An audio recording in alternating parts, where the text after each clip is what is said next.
इंदापूर महापालिका निवडणुकीसाठी काँग्रेस पक्षातर्फे इच्छुक उमेदवारांच्या मुलाखती सोमवारी काँग्रेस भवनात पार पडल्या। यात प्रभाग 1 मधून भीमराव बसप्पा शिंदे यांनी मुलाखत दिली।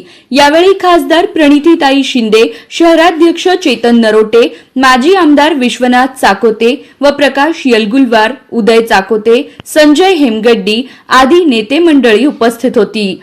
शिंदे यांनी आपल्या समाजकार्याची फाईल सादर केली। मुलाखत सकारात्मक झाल्याचे समजते।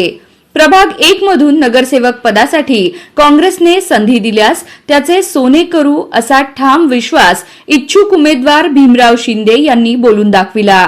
प्रभाग क्रमांक 1 मध्ये इच्छुक उमेदवार म्हणून फॉर्म भरलेलं होतं। माझं मुलाखत झाले। त्या मुलाखतमध्ये विचारले की प्रश्न मला विचारले, त्या प्रश्नाचं उत्तर मी दिलेलं आहे।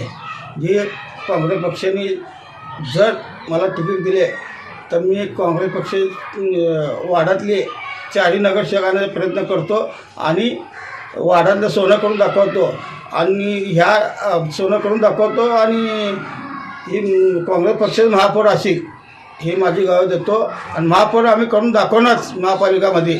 हे माझी आमची प्रभाग क्रमांक 1ची आणि इतर सोलापूरमधले ही आमची काँग्रेस पक्षाचे जेवढे नगरसेवक येतील तेवढा आम्हाला फायदा आहे। या प्रसंगी समाजसेवक भीमराव शिंदे यांचे समर्थक मोठ्या संख्येने उपस्थित होते।